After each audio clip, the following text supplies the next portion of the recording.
Hello to all my people, and if you're watching live, checking us out on YouTube, or listening on your favorite podcast provider, you are most definitely my people. Welcome to another episode of Botched, Bots, and Share Shots. I'm your host, a chef by trade and a mark by choice. I am the Will Gray, and joining me today, he's a regular in CZW. You've seen him on AEW Dark. He is the Bodega boy, Jarett Diaz. Jarett, how are you, brother? Thanks for coming on and chatting about some wrestling, man. I like the chef by trade, mark by choice. That was nice. I like your intro. That's my gimmick, man. It's more than that too. I was an executive chef for like 15 years of my life before I got into journalism. That is so cool. Yeah, it was kind of a thing. Once COVID happened, everything kind of got weird. I needed a fallback in a sense, and I was like, I got this silly journalism degree 15 years ago. Why not use it, right? I know the feeling. I got a silly journalism degree too. So I always like this because I say it every time. It's always that fresh start. I get to have this conversation with everybody, but I always like to start with their origin story. For me, early 90s, late 80s, NWA, WCW stuff, Attitude Era. I was a teenager, college, TNA, Impact. What was your exposure like? What did you grow up watching? What do you remember as a young wrestling fan? So I guess earliest memory, I was maybe 5 or 6 years old. This is like, I guess, rounding out Attitude Era, 2001, 2002.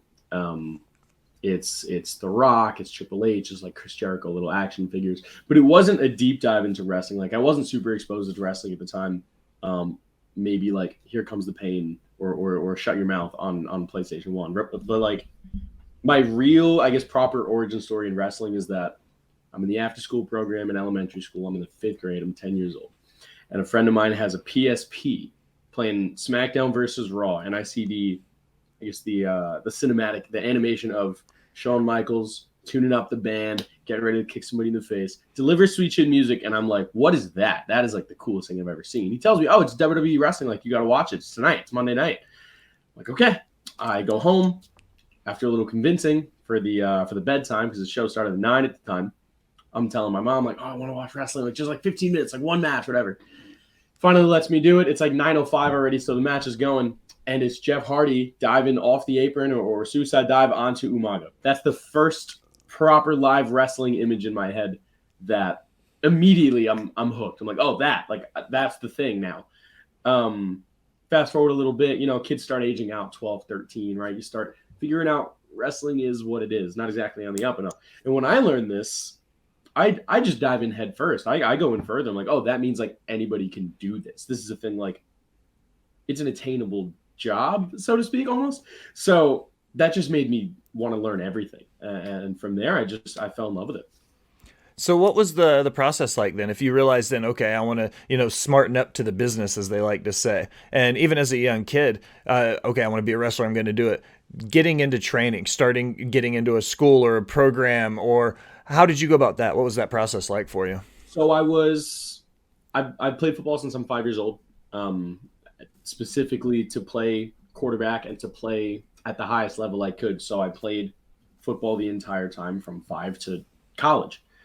But all the while I was getting into wrestling. I was looking up wrestling gear. I was like watching how to do certain moves on YouTube, and I was watching old stuff, new stuff, like just diving in as a fan, but also knowing like, all right, like when I'm done with this football thing, I'll try this wrestling thing.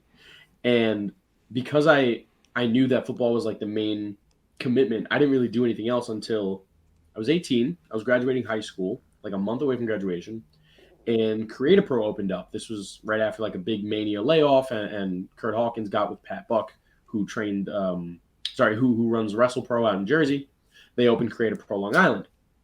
And I had like 3 months between graduation of high school and heading out to Indiana to play college football. So I said, all right, well, I'm going to take the next couple months.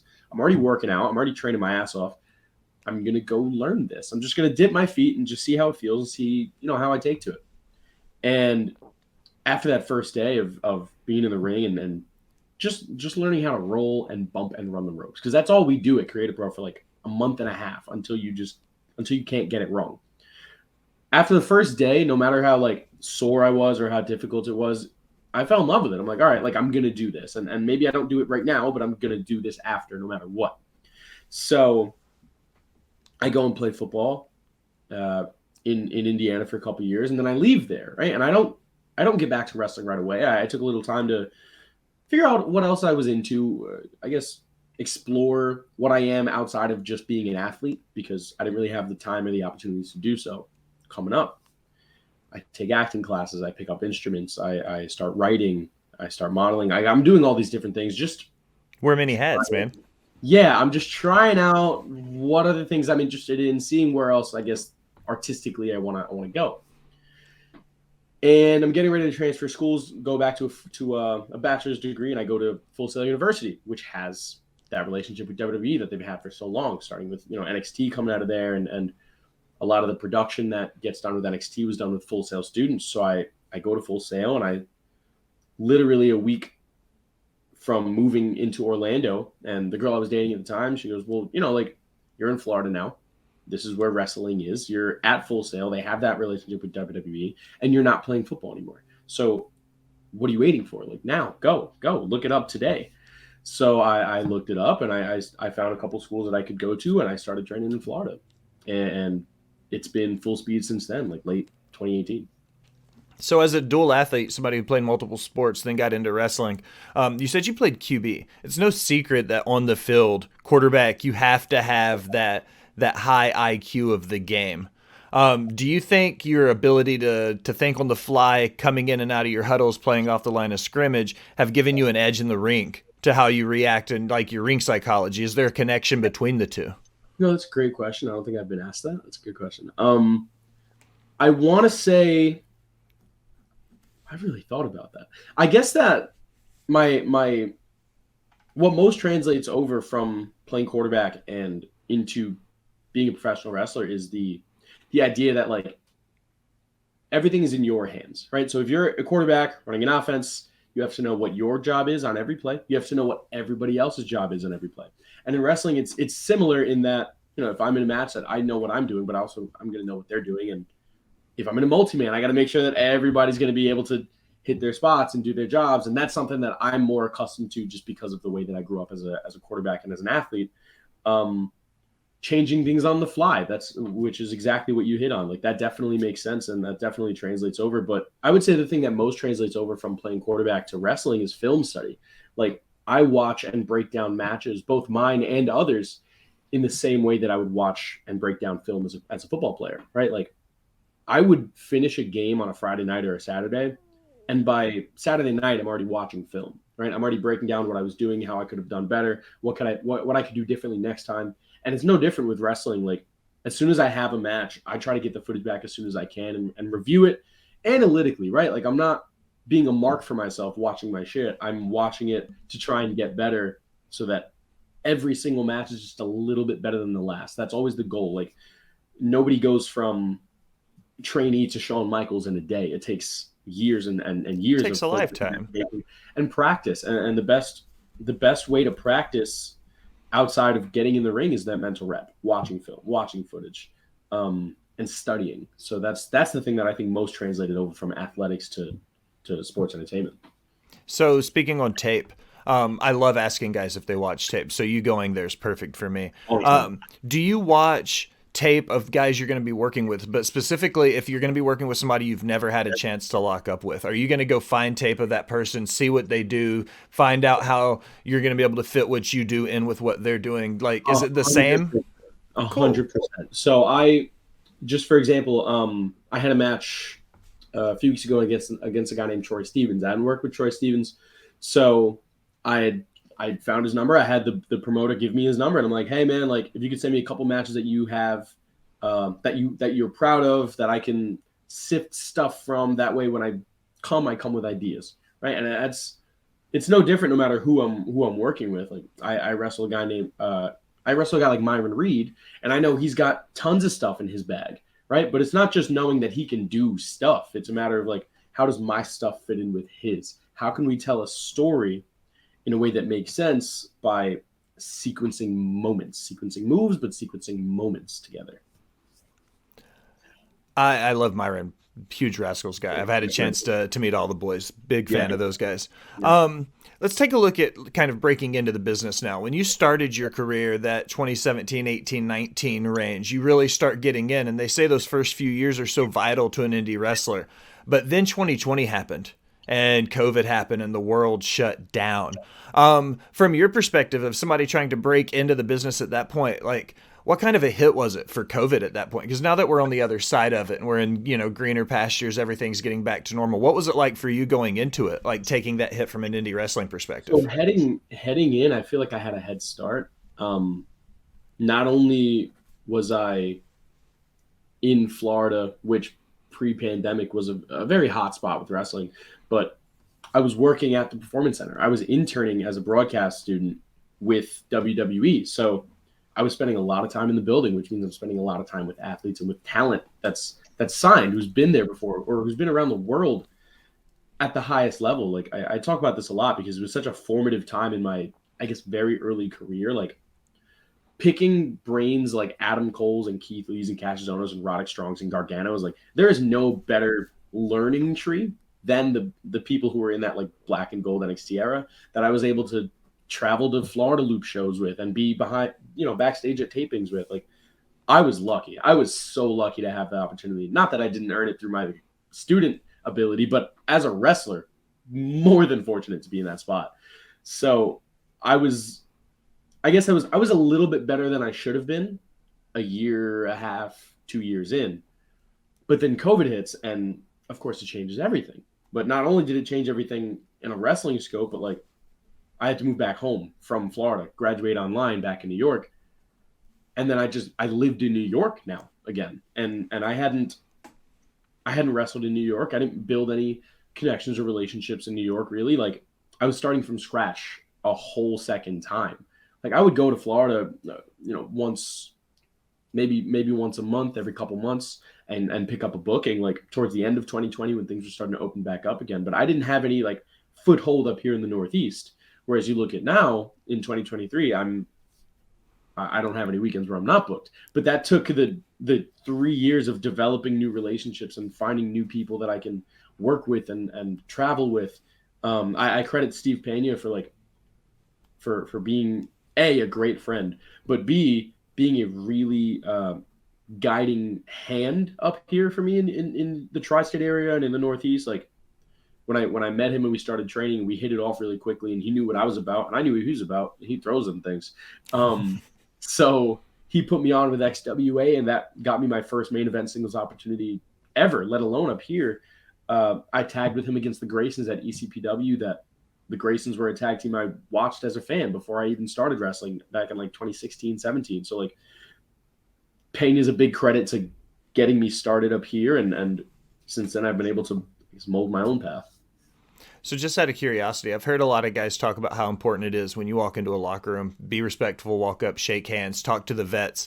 Now that you've gotten, a couple years under your belt and you're moving on to that side of it, how important is that still though, to be able to walk up to a Roddy or a Cole and be able to talk to somebody, find out ways to be better? Do you still do that? Oh, all the time, all the time. I think as you get better, you have to keep seeking out information, keep seeking out knowledge. Like something that I am super grateful for is that when I'm standing next to Cassius Ohno at a signing that I'm helping out with, and I just tell him like, hey, like I'm breaking into the business. I've been wrestling for maybe a year. I'd love some advice about and whatever I was asking about. It's like they were super generous, and something that I'm finding is that the best ones always are, right? Like they're not worried about their spots. They're not worried about being looked at as superior. They want to see the wrestling business grow. So as I start to get a little bit more experienced, I see younger guys starting to come to me with those types of questions or just looking for a little bit of guidance. And like I was so fortunate to have the best wrestlers in the world be kind and generous to me that I have no excuse but to give it back and then some. So you've been all over the country. You talked about being down in Florida. You've talked about going all the way up the East Coast into the New York. In my old school wrestling heart, I still like to break everything down into those territories. You know what I'm talking Mm-hmm. about? And right now, that New York, New Jersey territory is popping off like Yep. crazy. Yep. We're Um, out there.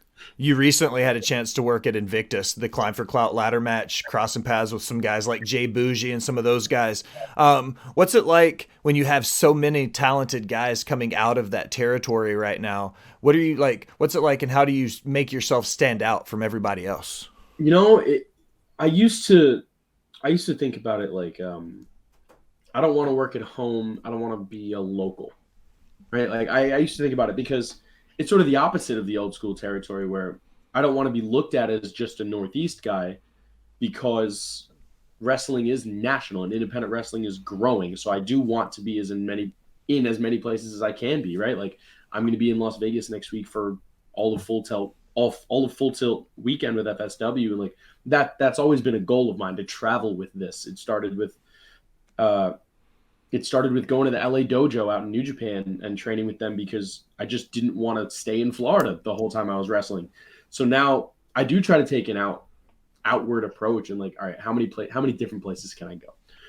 But with home being hot right now, New Jersey, New York, Massachusetts, right? Like this area is producing some incredible talent. You know, you say a Boujii, a guy like Ken Broadway, a guy like Alec Price, like there's a ton of talent up here, and I'm proud of it. Like I think it's amazing that all eyes are here right now.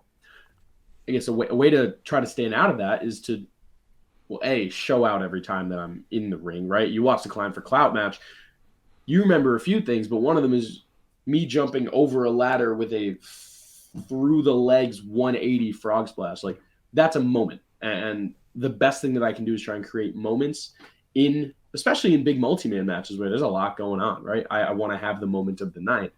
But B is continue what I'm doing while performing here and going elsewhere, right? Like it's now my job to represent the East Coast and the Northeast every time I go to a Vegas, an LA, an Indiana, a Florida, and make sure that, all right, that Diaz kid is coming all the way from the Bronx. What other kids are up there? What other talent is up in that area? We can send guys up there, or we can pull from there. And like I was saying, grow the business. I take that as a responsibility.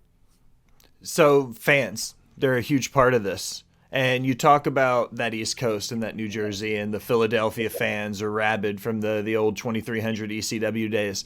When you got out west, the California fans, you know, the whole homage of East Coast versus West Coast, hip hop, music, movies, everything, right? Yeah. Is it like that with wrestling? Is there a big difference when you get out to LA versus when you're in a New York or New Jersey?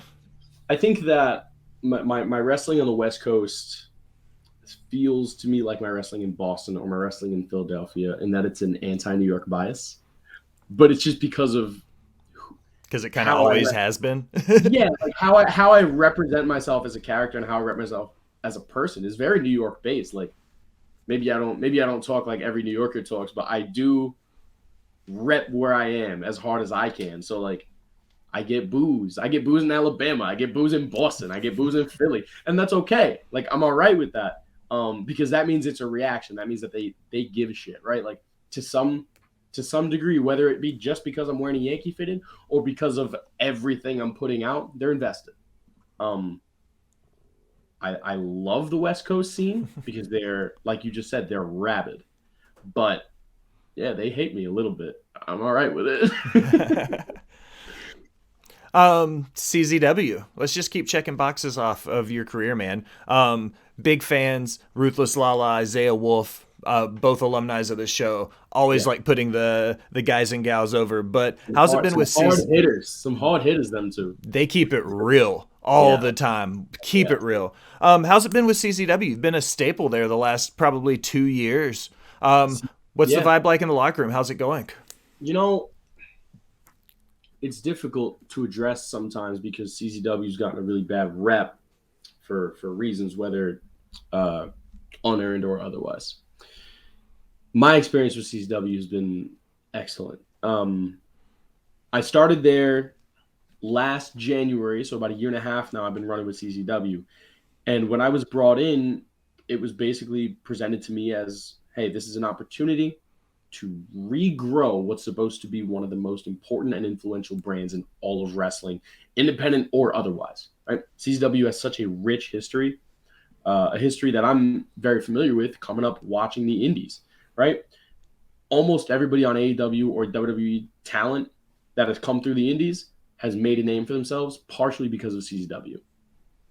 First one that comes to mind is an Adam Cole or an Eddie Kingston or a Moxley or a Callahan. Like, there is a lot of talent up there, and they all come through here. So I was presented this idea of like, hey, this is an opportunity to regrow a brand. Are you willing to take that risk? Because it's just that. When you attach your name to a promotion as a regular, you now carry its reputation as best you can. So what I've been able to do, or what I've tried to do, is represent myself the best I can with CZW's coast. And I've had excellent opportunities come from CZW. I got to go to WXW out in Germany by character reference at CZW. I worked at Revolver a couple months ago by character reference of CZW. That's not to say that I didn't earn my way to those places, but they both call the guys in charge at CZW to see what I'm about. So I take that very seriously too. It's like it's a reputation thing, and all I can do is the best I can to lift the brand. What was that feeling like when you landed in Germany? Because I mean, you've been able to travel all over the world, and when you get to take your brand, to a different continent, to a different world, totally different language. What was that experience like? Daunting, Yeah. definitely a little overwhelming. I get off 2 planes and land in Germany, and I don't know where I'm going. And even though it was spelled out in a very detailed manner by WXW management, like how to get to where I was going, I still had no idea what I was doing. The transit system is not the same as a New York City subway. So I get off and I'm lucky, I run into Jaden Newman, who wrestles out of Tennessee. He's coming up for Best of the Best for CCW, but I run into him and I'm like, hey man, like we're both going to Germany, or we're both going to WXW. Let's see if we can work together on this thing. We took like 3 wrong turns and trains, but we eventually figured it out. And like, oh man, the relief of just getting there. I talk about Steve Pena. He was there with me. We roomed together and we wrestled together and like trained while we were there. It was an amazing experience. Like to wrestle in another place that I've never been. Check that off. That's awesome. Add on to the fact that it's on the other side of the world in possibly the most celebrated promotion in all of Europe. Check that off. That's amazing. Easy, yeah. And then the German fans and the German fans and the British fans that traveled, as well as Hungarian fans, Italian fans, were exceptional, right? Like they had posters and baseball cards and pictures ready for us to sign and interact with them of the American wrestlers. Like just so appreciative that we took the time and took the flight out to get there. It's something that you don't really share with the American fans because we're here. We're already here. So that was out of this world, man. And then having a match and getting feedback from WXW people and being able to wrestle Eli Item and man like Darius, who's killing it out in Progress, killing it in the UK, getting feedback from management, getting feedback from Speedball Mike Bailey, which was very detailed. And I was able to work with him almost because of the relationship we built on almost mentorship. I can't even say enough good things about that trip. Let's get into AEW. The goal for, pretty much everybody is to eventually get signed. If you want to make a living doing it, like sign with a company that'll put you on a contract. You've gotten called up. You've done some AEW dark work. Let's look at the first time you got called versus the most recent you got called. Okay, what was the difference in your nerves? Because that first time, that first day of work jitters, right? But versus the last time, do you still get nervous? Well, I'll tell you, the first time I didn't even wrestle. The first time I got to go was June of 2021 or July of 2021. It was the last time that it was AEW was running Insular at Daly's place. So before they even went back on the road, and like I knew I wasn't going to wrestle there. I got called sort of as I don't want to say a favor, but it was sort of like inclusion, like, hey, you can be here too, because Jay Sky and Richard King, they got called and we were a group. So they called us. I didn't even get the blood work done. Like I knew I wasn't going to wrestle that day, but it was an opportunity to be in the building, right? It's the exposure. It's like out of sight, out of mind. So I knew that going there, I'd be able to, shake new hands and see old friends and be able to build connections best I can. So that when I did get to go, I wasn't an unknown to everyone there. And that's exactly what happened. So when I did get to go to Dark for the first time, and I was backstage at Daly's place, which is the same place it was at, I wrestled the Guns, and I knew Austin Gunn from the Indies a little bit down in Florida. I knew our agent, Billy Gunn, from being backstage. And nerves? You want to talk about nerves? I've never wrestled in front of that many people. This was like 3,000 people at dailies. I had never wrestled on a proper like television production broadcast before. I've wrestled on Fight, and I've wrestled on IWTV, and I've wrestled for like Championship Wrestling, right? Who is run by Marquez, and that's a high production, no doubt. But like, this is national TV type stuff. So the Nerves were out of this world, and the Guns, who are now, I guess, the tag team champions, or were before they lost to the Revival, was like, I wasn't. I think I was mentally prepared, but I was nervous, man. I had butterflies flying in and out of me. The match was short, and I was still forgetting what I had to do, and I just got to like focus down and remember and talk myself in 300 times. To where the most recent time had a tag match, Ariel Levy versus George Olin, Rohi Raju. And I had worked with Jorah before, so I was a lot more comfortable. My body has never been in better shape than it was on that specific weekend. So I was feeling good physically. You want to talk about a comparison? Like, definitely a totally different ballgame. I was comfortable on TV. I'm comfortable. And since then, I worked with NXT UK, and I have a lot more, I guess, wherewithal mentally. Like, hey, how does working for TV, how is it meant to look? How is it supposed to look? So I learned a lot working in the editing room with WWE. And since going there the first time to going there the last time, was a 10-time better performer. So looking at it from that perspective, you have a chance. You work a house show. However great they are, you've got, that experience in working for TV taping. When you're telling your story, do you drastically change one way or the other? If you know you're going into a house show, it's not for a TV taping, do you look at the match differently than you do if you know it's going to be a TV match? I think, there's the logistics of it, right? So like, if I'm working a match that say has an ad break, which doesn't happen often, but it sometimes can happen, then you have to build a match in a way that there is an intentional, I guess, lull or an intentional cliffhanger to bring your audience back in. But most of the shows I work are not intended for television. So I think what I just focus on is presenting my character the best way that I can, and making sure that the story is simple enough for an audience to follow without being boring, right? So including high spots in places that make sense, not just to do them, but in a way that furthers the program that I have with whoever I'm wrestling. Something that, for example, is coming up. I have a fatal four-way elimination match in Las Vegas with Richard King, DMC, and Jordan Oasis. There's a story there. The story is that Richard King is one of my best friends. Do we team up? Is there an opportunity to tell a story that makes sense? I think there is. So that's something I have to think about going in, and that's something that I would hope that the other three guys are going to be able to have a conversation about as well. And they're pros, so I'm sure it'll be fine. So let's take a look at it all. You've done everything you've done, both working with your NXT days and getting into the production side of it, all of your indie work, AEW Dark. You put it all in a big bag, and you have an opportunity to go back day one, night one, match one, and you're looking at rookie Jarett. What advice do you give that man then with what you know now? Oh man, great question. I think the advice that I'd probably give myself is like to just slow down. Something that I learned in wrestling school with Kurt Hawkins was like, if you feel like you're going too fast, slow down. If you feel like you're going slow, go even slower. That's in the ring, right? So in the ring, yes, I would definitely tell myself that as well. But just sort of in life, like, slow down and appreciate all of the moments that come through. Being able to broadcast and intern with WWE was a life-changing experience, and it's one that really only 8 of us got to do ever as a group of interns, and I was the only one who was really into wrestling.